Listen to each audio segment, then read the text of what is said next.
tó bá ti fà gbàgà gbogbo àwọn tó bá ti hàn gìyẹn kí nìyẹn jí wọn dúró ìgbẹ́ máa jáde di wọn so tó bá ti já wọn sílẹ̀ wọn á ṣe wá já sàlẹ̀ lọ́rùn ẹni tó bá ti kú tán àwọ̀dà ló máa fi ìkùmọ̀jú pa tó bá sílẹ̀kùn inú àti wọnú kọ̀ndẹ́mù ní Abẹ́òkúta tó bá rọra sí kẹ́lẹ́kẹ́lẹ́ tó wọlé wàhálà ní fáwọn àtàwọn àánú sẹ́ẹ̀ kí ló dé a máa rò kán fẹ́ wá mú wa lọ pa ni tó bá tún sí tó ṣe gírírírírí kárárárá ní géètì wàhálà ni kò sí ìfọkànbalẹ̀ ńbẹ̀ gálò yẹn ibẹ̀ náà ti ń hàn gèèyàn ẹ̀yìn sẹ́ẹ̀lì wa báyìí ni gálò wà ẹ máa rí bẹ́ẹ̀ báyìí lọ́ọ̀kan ẹ̀yìn wa gẹ́gẹ́ ló wà tó bá fẹ́ hàn gèèyàn tó bá ń kó lọ́dọ̀ tó fẹ́ pa bọ́sẹ̀ wọn máa ṣàdúrà fáwọn àtàwọn àánú lé nìyẹn pé tí yóò ní rí bẹ́ẹ̀ o Dàlámì Iléyá wọn wá pa so àwọn tán pa ní ojú mi kì í ṣe máa ń dógún next week mo wá gbọ́ bá mi kò gbọ́ pa wọ́n yìnbọn mo wá rí pé ìbọn yẹn ti wọlé látara ilẹ̀kùn níwájú ìbọn yẹn ti mú mi ní ẹsẹ̀ gbogbo ẹsẹ̀ mi yẹn ti wá fọ́ kọ̀ndẹ́nsẹ̀ lẹ́wà láti gbà yẹn so ìgbà tí bá wà 2003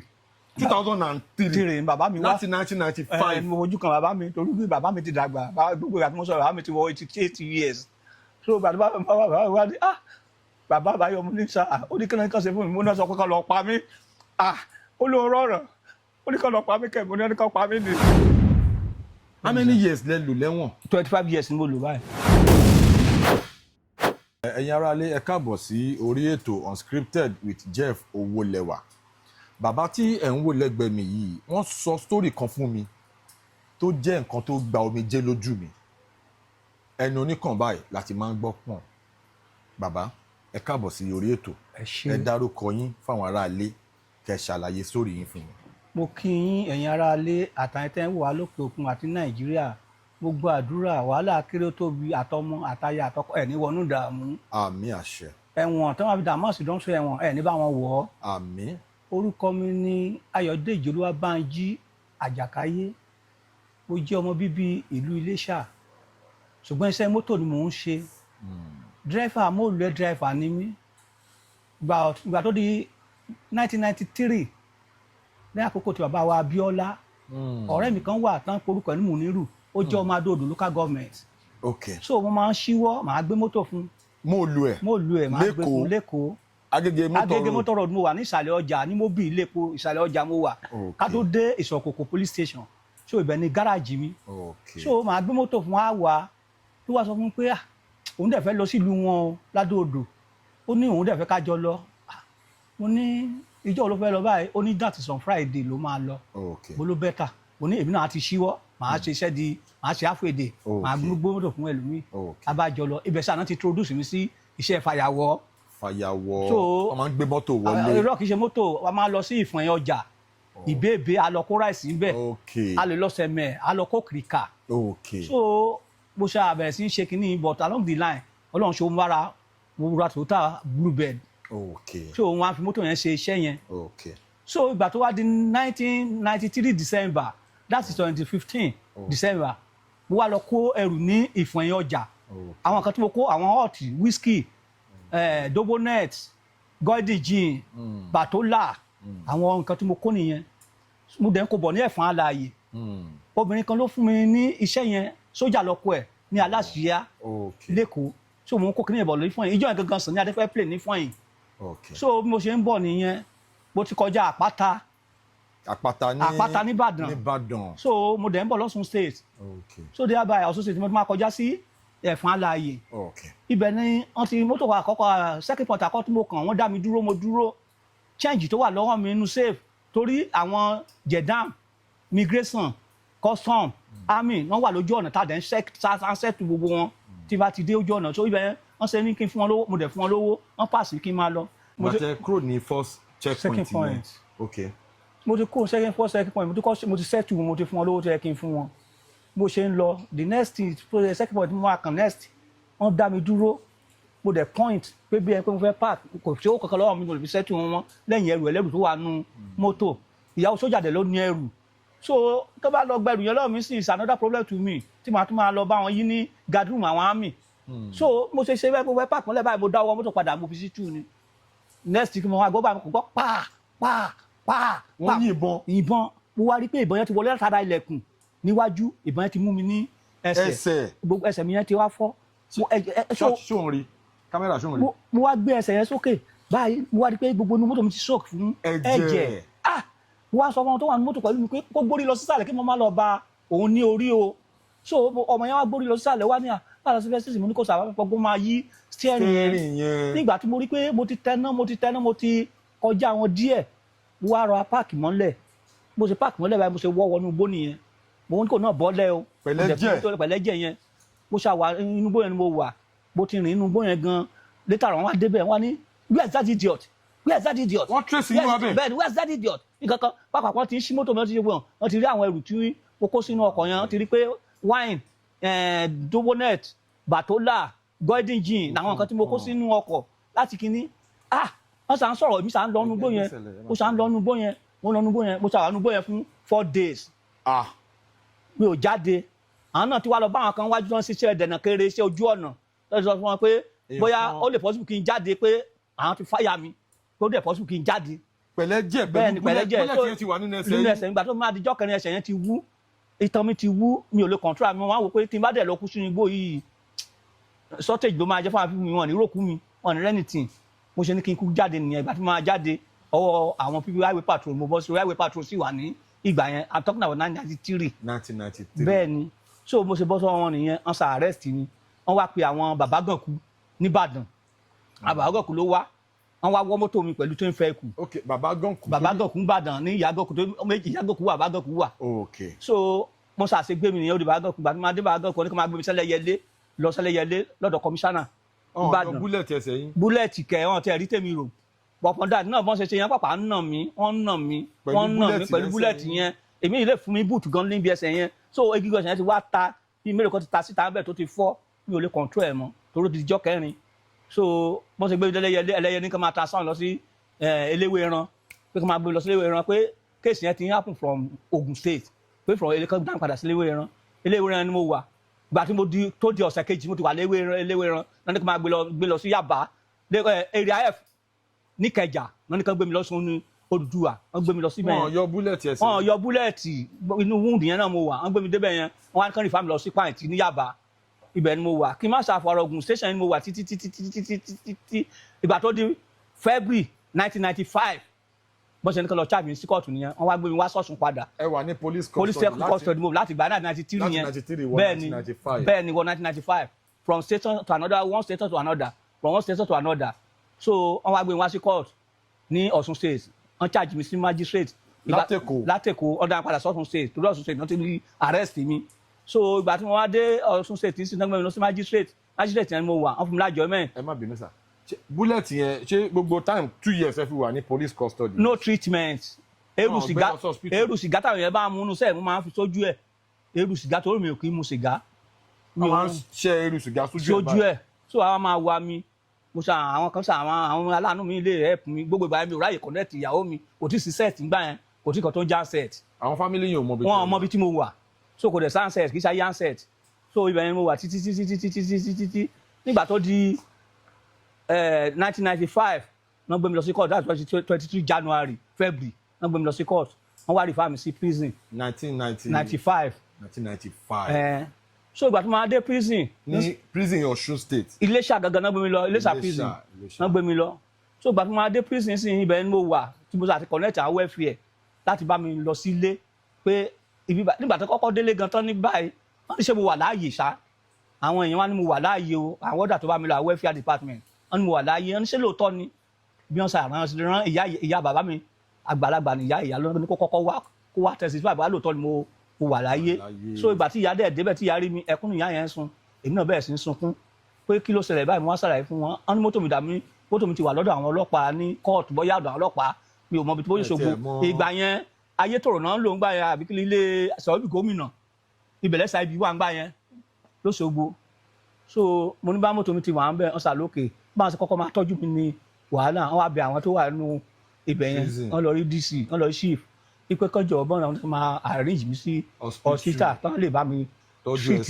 ẹsẹ̀ mi wọ́n ṣàṣe títí wọ́n ní àwọn máa try wípé hospital wà ní ọ̀dọ̀ wọn bẹ̀ yẹn wọ́n wá kó àwọn oògùn kan fún wọn kàn lọ́ọ́ bá mi ra àwọn oògùn yẹn wá so oògùn yẹn fi treat ẹsẹ̀ yẹn wọ́n treat ẹ̀ but ìgbà tó wá yá tọ́wọ́ wọn fẹ́ ká wọ́n wá ní kí wọ́n máa gbé mi lọ sí general hospital wọ́n wá ní wọ́n máa amputate ẹsẹ̀ yẹn ni pé because ẹsẹ̀ yẹn ti ń decay ó ti ń bàjẹ́ pé búlẹ̀tì ti wà ń bẹ̀. búlẹ̀tì ti wà ń bẹ̀ pé àtọ́ bàbá ara búlẹ̀tì yẹn ló òun náà sì ní. ẹsẹ̀ yín kejì lélẹ̀. búlẹ̀tì yẹn sì ní báyìí òun ní. búlẹ̀tì lélẹ̀ báyìí.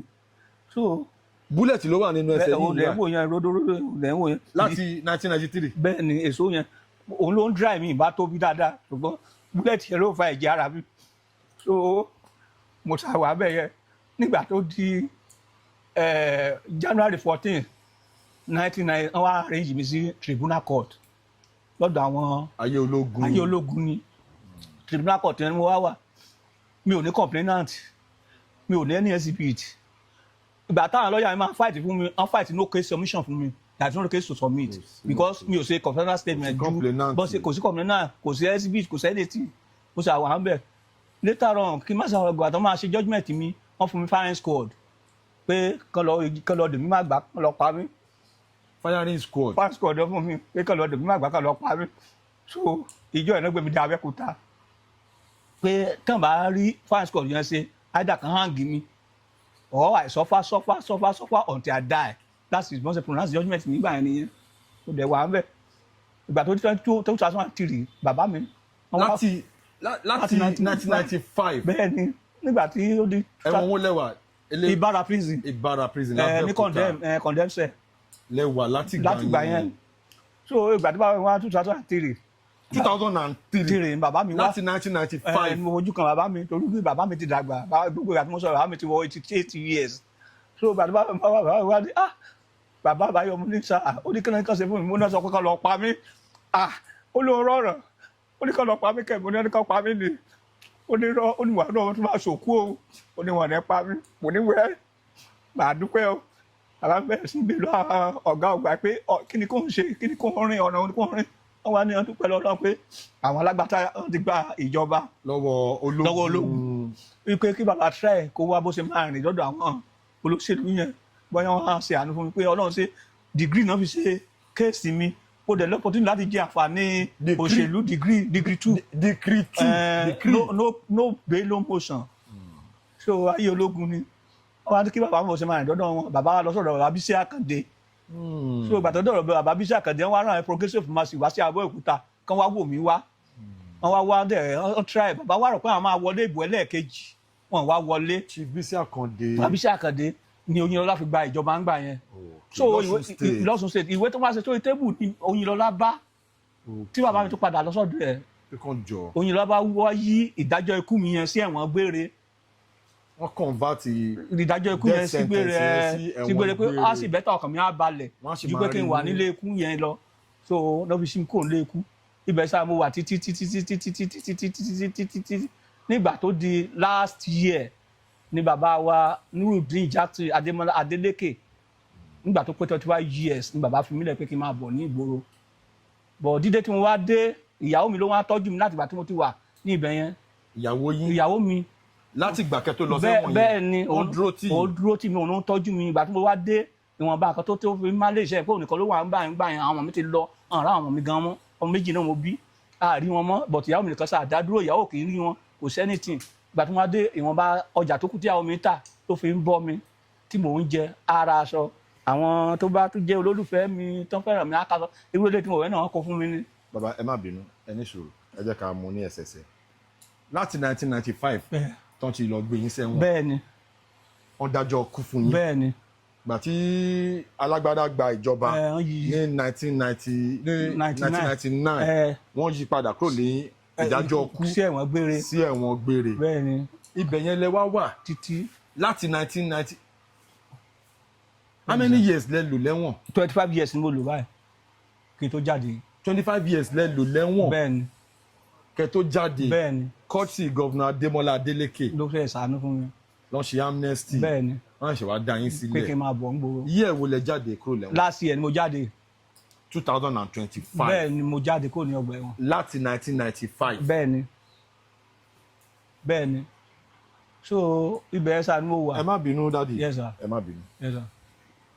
ẹ jẹ́ ká kọ́kọ́ dúpẹ́ lọ́wọ́ gọ́vnà Adémọ́lá Adélékè fún prógrámù amnesty tó ń ṣe tí wọ́n fi ń dá people like you sílẹ̀. mo dúpẹ́.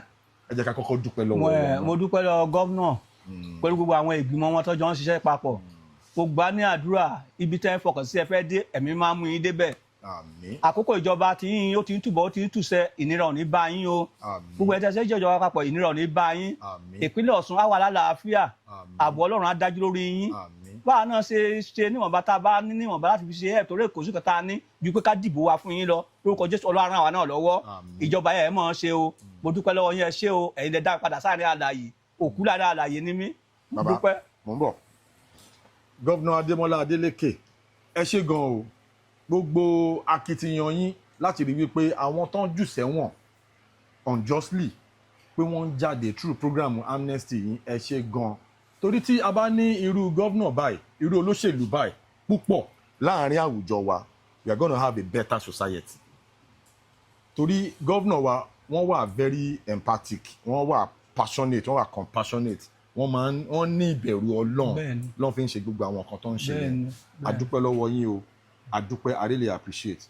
Bàbá yìí ti lò 25 years ní ẹ̀wọ̀n láti 1995 wọ́n dá wọn sílẹ̀ ní 2025 wọ́n ti jáde lẹ́wọ̀n báyìí bàbá láti last year tẹ́tí wá jáde yẹn bí káwọn èèyàn fún yín láṣọ irú ìtẹ̀wọ̀ yìí náà sí èèyàn kan ló fún yín. Bẹ́ẹ̀ni. búlẹ̀tì tán yìn yín gbà yẹn ó sì wà lẹ́sẹ̀ yín.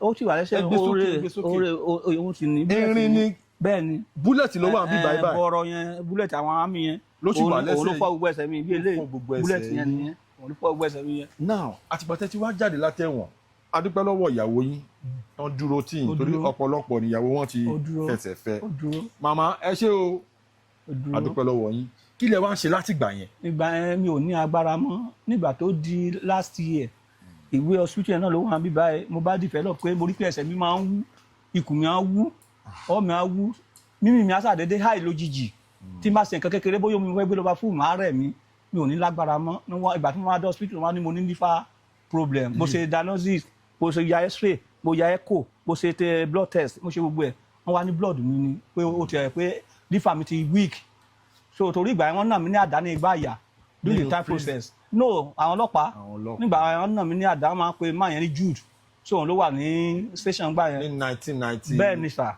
bẹ́ẹ̀ ni 1994 95 so wọ́n nà mí ní àdá ní igbá àyà yẹn ìgbà tí mo máa dé ọgbà ẹ̀wọ̀n pẹ̀tẹ́pẹ̀tẹ́ àdá wọ́n là á mọ́ yín láyà bẹ́ẹ̀ ni ìgbà tí mo máa dé ọgbà ẹ̀wọ̀n gan tí mo máa bì níjọ́ kan 5 litres mo fi bí ẹ̀jẹ̀ tó ti dì 5 litres lẹ́ fi mo bí ẹ̀jẹ̀ tó ti dì nínú ọgbà ẹ̀wọ̀n lẹ́yìn ìgbà táwọn ọlọ́pàá yẹn ti fi àdá pẹ̀tẹ́pẹ̀tẹ́ àdá nà yín láyà. so dídé tí mo wá dẹ́sìn mi ò lè ṣiṣẹ́ mọ́ torí mo ti ní cataract ojú mi ti ní odò mi ò rí iná mọ́ mi ò lè gun mọ́sínì alẹ́ mi ò rí àwọn mọ́tò àlẹ́ tó dẹ́fà ni mí but nǹkan tí ìyàwó mi ń ṣe tó ń tà òun ni mo fi ń jẹun òun ni mo fi ń manage ìsìn mo ti jẹ́wọ́ ilé ọdún méjì báyìí tó ń lé ní kí n kú òun lé. Ọ̀ṣun state yìí náà lẹ́wọ̀ Iléṣà ni Iléṣà ni so mo ti onílé gan ti ní kí n kú òun lé but ó wo condition mi pé wàhálà àti pé mo ti dàgbà mo dín 70 years ni iṣẹ́ òun bẹ́ẹ̀ ni 70 years ni yín báyìí. mo dín díẹ̀ I was born in September 16 1959 so mo wá wò pé kí ni mo lè ṣe kò sí owó ilé kò sí anything àti àárọ̀ ìyá gàrí agolo kan ọmọ yìí ló ra fún mi tí mo mu láàárọ̀ yìí. ìyẹn Ṣẹ́gun. Ṣèyí ló ra agolo gàrí kan fún mi tí mo mu láàárọ̀ yìí látàárọ̀ mi ò jẹ́ anything kò sí kankan fún mi kò sí owó so ìṣòkò tó dẹ̀ kí n wá máa ṣe kò sówó tí màá fi ṣiṣẹ́ oko tí bá tẹ gbin àgbàdo gbin ẹ̀gẹ́ mo níbi tí mo lè gbin síbọ̀ tó wò ní mo fẹ́ fi ṣe mi ò lè dá sẹ́sẹ́ mọ́. bàbá ẹ má bínú a dúpẹ́ pé wọ́n ti dá yín sílẹ̀ lẹ́yìn 25 years kí lẹ fi pé ẹ lè ṣe láti máa fi mú ọwọ́ lọ sẹ́nu tó dẹ̀ ti dàgbà kí ni èjì yín gangan báyìí. 50 I'm now 50 years I'm now 1959 mo ṣáà di ní mo dé 69 years now mo ti lé ní 68. ẹ ti lé ní 68 years. bẹ́ẹ̀ni mo ti lé 68 years. kí lẹ fi pé ẹ lè ṣe tẹ́lẹ̀ máa fi mú ọwọ́ lọ sẹ́nu táwọn èèyàn lè fi ràn yín lọ́wọ́.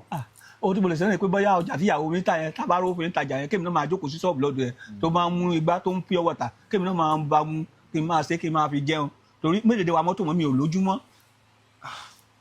bí èlò lẹ wá ń wo ọmọ mi ò lójúmọ́. kí ló ń ṣẹlẹ̀ gangan nílùú yìí gangan. ó ní x-ray tó yà fún x-ray ìgbà yà mí yẹn rẹ ó ní. kí ló ń ṣẹlẹ̀ báwo la ṣe ń treat ara wa bí animals báyìí. we can't even treat ourselves right in a country that religion is thriving We can't even treat ourselves right. And religion is so big in this country. Religion is about the biggest industry in Nigeria. And yet, the people that are practicing these same religions, we treat ourselves like this. Imagine kí yàn mú pẹ̀tẹ̀pẹ̀tẹ̀ àdá kó máa là mọ́yàn láyà.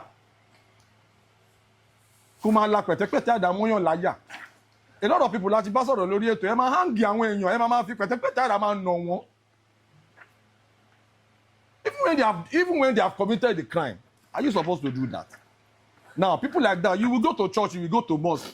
Ẹlòmíì babaláwo, ẹlòmíì traditionalist ẹlòmíì. We treat ourselves like devil.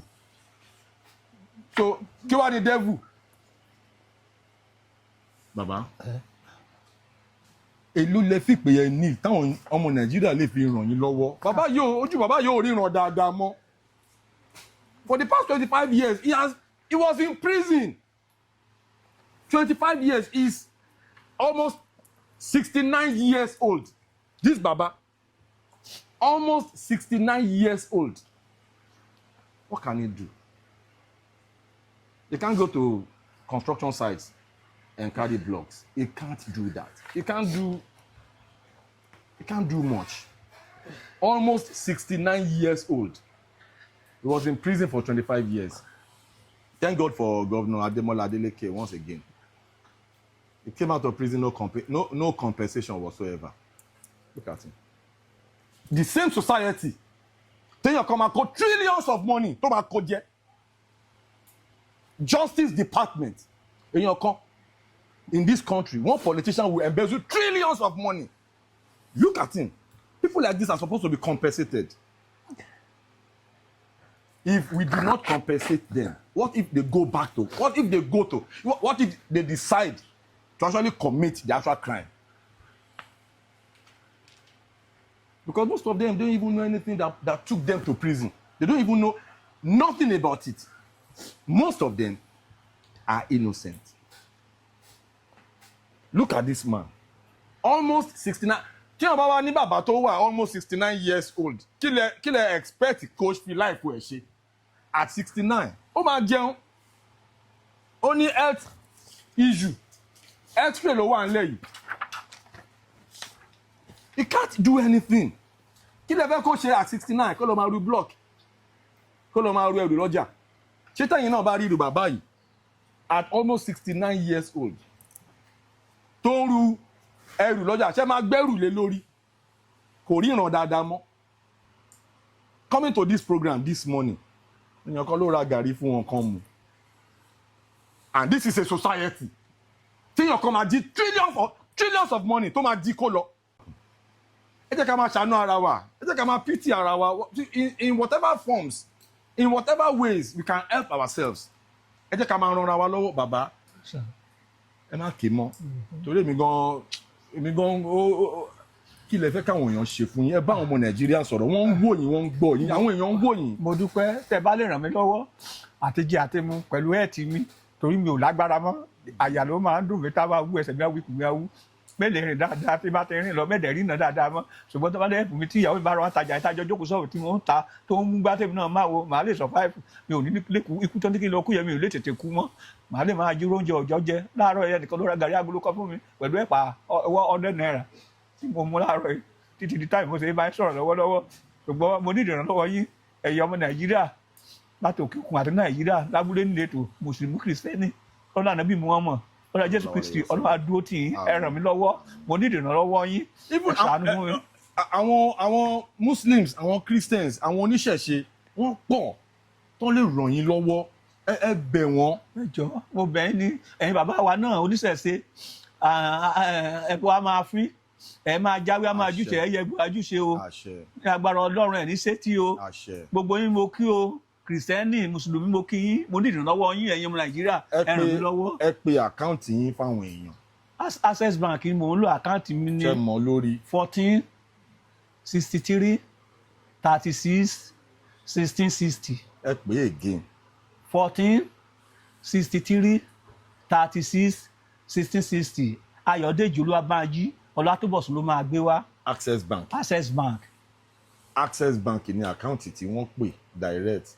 Nọ́mbà yín tán lè pè yín sí ẹlòmíì lè fẹ́ pè yín kó kí yín kó gbóhùn yín. Nọ́mbà méjì mo ní àkọ́kọ́ ní 091 2378 2688. Ẹ pè lẹ́lẹ̀ ẹ ń rí wa bí. 091 2378 2688. Èkejì ní 070 7557 4167. 070 7557 4167. Bàbá ẹ má ké mọ́. Mo mọ̀ pé ẹ máa rí àánú gbà. Àmín Jésù Kristi. Àánú á dìde. Àmín Jésù Kristi. Àmín Jésù. Àánú á dìde. Àmín Jésù. Àwọn èèyàn máa dìde ìrànlọ́wọ́ fún yín. Àmín Jésù. Ẹ jọ̀ọ́ nítorí Ọlọ́run ẹ jẹ́ ká dìde ìrànlọ́wọ́ fún bàbá yìí àgbàlagbà ni ẹ jẹ́ ká fi ṣírò ara wa wò pé tó bá yẹ pé bàbá wa ní ń kọ́ Chama Party ni almost 70 years of age kí ló fẹ́ ṣe he can't do much physically system yìí ó dẹ̀ gba productive age bàbá yìí ó gbà lọ báyìí imagine what he could have done in 25 years he could have achieved the whole world but system yìí this system justice system ó dẹ̀ gba productive age bàbá yìí ó dẹ̀ gbà lọ with no compensation whatsoever. Is this the society we dream of? Ẹ jọ̀ọ́ nítorí Ọlọ́run ẹ bẹ̀ lábẹ́ ẹ dìde ìrànlọ́wọ́ a lè dá ṣe tán lórí ètò yìí a lot of people like this a lot of them like this tó jẹ́ pé wọ́n ti jáde they cannot do crime wọn ò lè ṣe nǹkan tó máa dá wọn padà sẹ́wọ̀n wọn ò ní choice that's why they are begging all of us ó ní 1,000 ó ní 200 naira ó ní 100 naira no amount is too small ẹ jẹ́ ká dìde ìrànlọ́wọ́ fún àwọn people yìí irú bàbá yìí àgbàlagbà kí ló fẹ́ ṣe ẹ jọ̀ọ́ nítorí Ọlọ́run bàbá mo kàn fẹ́ kí ẹ touch àwọn kankan ká reflect a little bit ká tó ní prison first day experience yín ní prison ẹ share pẹ̀lú wa. Nígbà tí mo máa kọ́kọ́ dé prison ohun tí mo máa bẹ̀ bà mí lẹ́rù. Kí nìyẹn? Torí prison Iléṣà ń gbà yẹn everyday náà gbé òkú jáde láti inú ọgbà. Àwọn èèyàn kú bẹ́ẹ̀. Wọ́n máa pe kíní kan ní sẹ̀pẹ́ sápagìrì síkì pọ́ọ̀ṣì náà pé ẹni tó bá ti dé ibẹ̀ yẹn kò sí ọgbọ́n ó máa mú ṣáà ni kò sí bó ṣe so àgbàdo dẹ̀ náà ṣe fún wa ń gbà yẹn àgbàdo gbígbẹ ó lè jẹ́ iye ìwà méjì péré ló máa wà nínú ẹ̀ wọ́n á tún bu gàrí agolo tòmátò ẹyọ kan ló máa fún yàn inú ẹ̀ la tún ti máa béèrè pé ta ló máa ra ẹ̀wà ọ̀la who get tomorrow beans for gàrí tá a lè fi gba agolo gàrí tòmátò kan yẹ ká gbé ẹ̀wà fún exchange bẹ́ẹ̀ ni trade by barter a máa change oúnjẹ wa so ìgbà mìíràn ní bá fẹ́ jẹ ráìsì ìgbà tí wọ́n bá fẹ́ fún wa ráìsì nígbà yẹn ọjọ́jọ́ sọ́ọ̀dì nìkan la ń jẹ ráìsì náà á tó bí agolo tòmátò nígbà tí wọ́n bá sè é bí agolo tòmátò ni bẹ́ẹ̀ ni ẹlòmíì lè sọ pé who get Sunday rice for beans ration beans àárọ̀ kó gbà ń bẹ̀ ibẹ̀ lẹ́nu ẹnìkan tẹ wà mo rántí ngbà kan that is 1996 ní ibẹ̀ yẹn bọ́ọ̀ yẹn àjọ wà nù sẹ́ẹ̀ ní single cell ó ti kú a wá fi ẹ̀yìn ẹ̀ tí ògiri a wá da blanket bó lára torí oúnjẹ tí wọ́n fún ọ̀tún kan ká lè gbé oúnjẹ bíi ijọ́ méjì ká máa pín àbí mélòó àpín lórí oúnjẹ tiwa ká lè yó àtètè jẹ́ kán mọ̀ pé ọmọ yẹn ti kú so oúnjẹ yẹn la tó ń gbà tá a máa pín jẹ nígbà tí ò sí nǹkan kan tó jẹ́ pé gbogbo àná ń gbòkú jáde nínú ọgbà. ọjọ́ méjì ẹni yẹn ti kú ó ti kú ìjọ́ méjì la fi wá gba oúnjẹ ẹ̀ torí kò sí nǹkan ọgbọ́n tá a fẹ́ dá ilé tá a kan jẹ kò yó wa so irú nǹkan bẹ́ẹ̀ yẹn èmi ò gbàdúrà kẹ́ ènìyàn lọ sí ẹ̀wọ̀n tẹ́ ẹ̀ bá lo ẹ̀wọ̀n tí ò bá ti kọ́gbọ́n kò lè gbọ́n mọ́ láéláé so irú àkókò tá a wá lọ yẹn ó burú jù kò sì sí pé ọgbà ẹ̀wọ̀n ti ń try fún wọn báyìí díẹ̀díẹ̀ lọ́dọ̀ àwọn kìrìsìtẹ́nì àwọn NGO tó ń dá sí ọ̀rọ̀ ọgbà ẹ̀wọ̀n káàkiri àgbáyé ní jẹ́ kí ìtura wà bọ̀ láyé tiwa yẹn everyday lòkú ń jáde tán ń gbòkú jáde tán ń gbòkú wọlé everyday by day ni kéèyàn má kú tẹ́yọ̀ bá kú rárá ní ọgbà ẹ̀wọ̀n Iléṣà àgbà yẹn márùn-ún á kú tó jẹ́ pé tán bá da páànù bò wọ́n lórí páànù ilé tójò bá ti rọ̀ wọ́n á ti máa fẹ́ kán tó kó wọn lọ sí èrù yẹn tán sí wọ́n sì ẹni bàbá Adébóyè fi kọ́ ṣọ́ọ̀ṣì rìdíìm nísìnyí ibẹ̀ náà sí àwọn òkú ẹlẹ́wọ̀n sí gbà yẹn so mi ò gbàdúrà fọ́tá mi kó dé ọgbà ẹ̀wọ̀n gbogbo àwọn tó bá wà ń bẹ kọ́lọ́run ṣàánú fún wọn ẹ̀mí ìrònúpìwàdà kọ́lọ́run gbé wọnú ọkàn wọn gbogbo àwọn tó dẹ̀ ń dá sí náà tẹ́ ń ṣe tọ̀nà fi ń yọ tán fi wọ́n lẹ̀ lórúkọ Jésù ogun ẹ̀wọ̀n ní jẹ́ ti yín o ẹ̀rọ àánú gbà ní kọ̀ndẹ́mù yẹn sà tán bá ṣílẹ̀kùn inú àti wọnú condemn ní Abẹ́òkúta tán bá rọra sí kẹ́lẹ́kẹ́lẹ́ tán wọlé wàhálà ní fáwọn àtàwọn àánú sẹ́ẹ̀ kí ló dé a máa rò kán fẹ́ wá mú wa lọ pa ni tó bá tún sí tó ṣe gírírírírí kárárárá ní géètì wàhálà ni kò sí ìfọkànbalẹ̀ ńbẹ̀ àti ibẹ̀ gángan mi ò ti rí náà mọ́ torí ibẹ̀ hàn rí náà ńbẹ̀ nínú condemn sẹ́ẹ̀. ibẹ̀ yẹn máa ń dúdú. bẹ́ẹ̀ ni ibẹ̀ ni gálò wà gálò yẹn ibẹ̀ náà ti ń hàn gèèyàn ẹ̀yìn sẹ́ẹ̀lì wa báyìí ni gálò wà.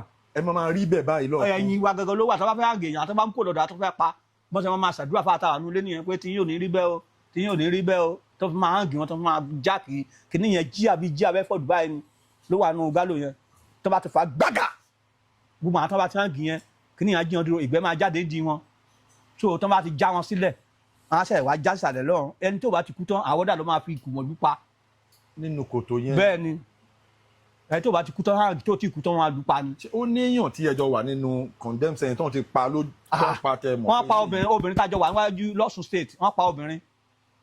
tẹ mọ̀ pé léyìí wọn lọ mú. wọ́n pe Christiana Ogbu wọ́n pa Èrè Ọlájídé wọ́n pa nínú gálò ńbẹ wọ́n pa Sunday Balagua nínú gálò ńbẹ wọ́n pa Gbénga Àtọmọbí nínú gálò ńbẹ wọ́n pa Ṣèyí Palmer.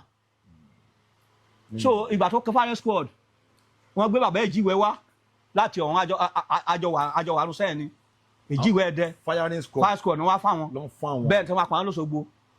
wọ́n yìnbọn. bẹ́ẹ̀ ni Abúmẹ́rí Ọjọ́bọ̀ wọ́n wá pa Dàlámì Iléa wọ́n wá pa so àkàpà tán pa ní ojú mi kì í ṣe máa dógún tó jẹ́ pé mi náà Ọlọ́run kan torí firing squad kan náà jọ fún wa ṣùgbọ́n mo máa ti gbé wọn lọ ó dijọ́ kejì kọ́kàn mi tó balẹ̀ bọ́n ti padà bọ̀ wá máa gbé mi náà mi ò lè sọ so mi ò nífọ̀kànbalẹ̀ títí ọ̀tìtẹ́kọ́ tó sí mi kó nu condemn ìgbà tó sí mi kó nu condemn nǹkan tí wàá nú ọgbà fún life imprisonment oṣù méjì ọkàn mi ò tí balẹ̀ bọ́yá ọ́n lè rí fún òkìrí pé ọ̀n tún ṣe mọ́ pé bọ́yá ọ̀n tún fi mí lẹ̀ sí life mọ́ kọ́mọ́ tún lọ dá padà sínú condemn pé kọ́ lọ pa mí. condemn yẹn máa ń dúdú kò sí.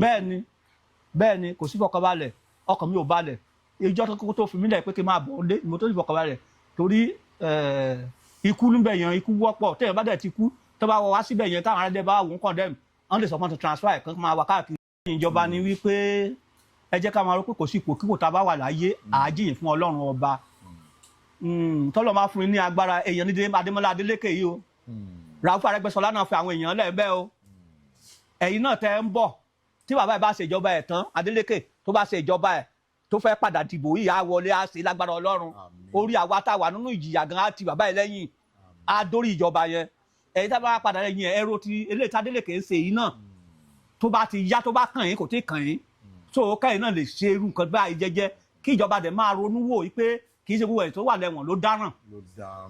àwọn bàbá máa sọ̀rọ̀ kan ní orí yeye ní mògùn àìṣẹ̀ ló pọ̀ àìmọ̀ tó ṣe kankan mo rántí bàbá kan bàbá yẹn ó lọ mu ọtí nìbàdàn ó ti yó àwọn olè dẹ̀ ti rọ́ọ̀bù wọ́n ti gba mọ́tò bàbá yẹn wọ́n ti pa dírẹ́fà bàbá yẹn tó ẹ̀ tó mu ti yó lọ́kàn ń bọ̀ lòun sọ báyìí ẹ̀mí kẹ̀rọ lẹ́sìn kankan ó wá débi òkú tó wà ní títì àwọn ẹlẹ́yẹlé kankan dẹ̀ ti gádà tán sọ àwọn ènìyàn tó máa gbé mọ́tò tán gbé sílẹ̀ ńbẹ̀ yẹn bó ṣe dé ọ̀dọ̀ òkú yẹn ló bá ní bàbá kàbáyà ìwọ wọlé tẹ̀ta ló sùn sí bóun náà ṣe sùn sẹ́gbẹ̀ẹ́ òkú nìyẹn bá ọlọ́pàá ṣe gbàmú nìyẹn nígbà tán ná pa ó ní lóòótọ́ lòun gba mọ́tò láì dẹ̀ mọ́ kankan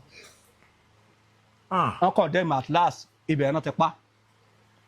wọ́n pa. ṣé firing squad ni àbí. hangi ni láì ṣe nǹkan kan nítorí náà ẹ̀yin ìjọba ẹ ṣàánú ẹ̀yin náà ẹ ráàánú gbà kì í ṣe gbogbo èèyàn tó wà lẹ́wọ̀n ló dáràn o àìmọye tí ò dáràn rárá tó jẹ́ pé àtijẹ àtimu náà ló gbé irú tèmi báyìí ọ̀nà àtijẹ mi ni mò ń sún tí màá ti jẹ tí màá ti mú náà tọ́jú ọmọ tọ́jú aya òun ni mo fi lọ lo àìmọye ọdún tán ní kán lọ fìbọn pa mí yẹn 25 years ni mo fi lò ní condemn cell kí n tó di pé mo ráàánú gbà mo fẹ́ ẹ̀yin ìjọba. how many years lẹ lò ní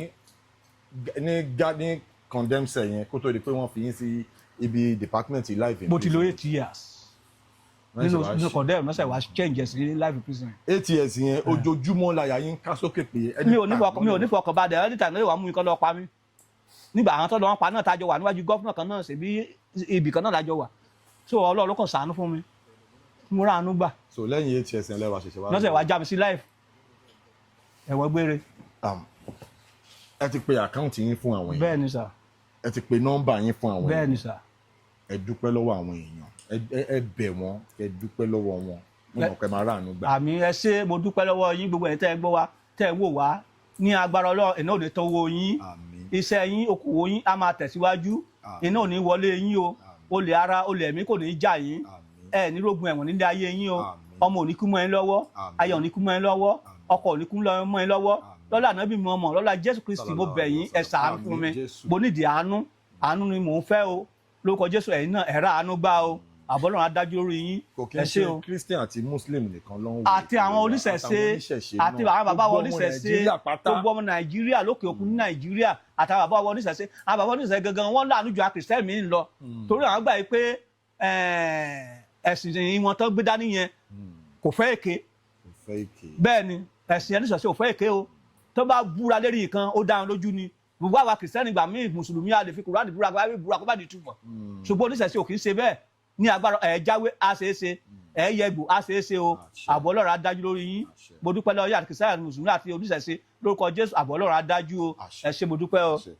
ẹ̀yin tí wà nílé gbogbo ọ̀rọ̀ náà lẹ ti gbọ́ láti ẹnu bàbá lò 25 years lẹ́wọ̀n. For those people that does not understand Yoruba, this baba he spent 25 years in prison. He was in prison for 8 years at first on death sentence. He was, for that 8 years, he was expecting death. He was expecting them to come and, pick him and execute him by hanging. For 8 good years, he was expecting them to come and carry him and execute him. But to God's favor, after 8 years, the sentence was converted to life imprisonment. Yes. And he was taken out of that condemned, cell, condemned department to life imprisonment department. Then finally, courtesy the amnesty program by Governor Ademola Adeleke, he was set free. Governor Ademola Adeleke, I am using this medium, I am using my platform once again to say a very big thank you for your passion, for the love of God you have been exhibiting all along. God will continue to bless you, sir. Amen. God will continue to bless you, sir. Amen. Please, I want you to still keep up the good work. Please, look into the Justice Department. And at the federal level, please, let us begin to look into the Justice Department of this country. A lot is going on in that department. A lot of innocent people are in prison for things they absolutely know nothing about. This man spent 25 years in prison. He's out now. He's already almost 69 years old. He doesn't have anything to fall back to. Let us stand up for him. Let us help him. Please. Wọ́n ti fún wa ní account details. Ẹ ti fún wa ní account details. Ìyàwó yín. His wife has been the one taking care of him for the past 20-something years. And the wife is still there. They just need some money to furnish the business the wife is into, so the wife can continue to take care of him. He can't do much. He can't do much. Please, 100 naira, 1,000 naira, 2,000 naira, 100,000. Nothing is too small. Baba has called his account details. Let us help him. Let us help him so he can continue to sustain after the injustice. After all of this, situation, no compensation at the end of the day. But thanks to God. Ẹ̀yin tí wà nílé ẹ ṣé gan ọ̀rọ̀ lẹ ti gbọ́ látẹnu bàbá mo mọ̀ pé Maria ànúgbà lágbára Ọlọ́run bàbá ẹ pa ọkàn yín papọ̀ sí ọ̀dọ̀ Ọlọ́run. As a matter of fact, this man still has bullet lodged in his leg. There is a bullet in his leg for the past 25 years. This is the society that we live in. So ridiculous. We should be ashamed of ourselves. He was shot 25 years ago and he still has bullet lodged in his leg. This society, I am ashamed of myself. We should be ashamed of ourselves. I have come to the end of this edition.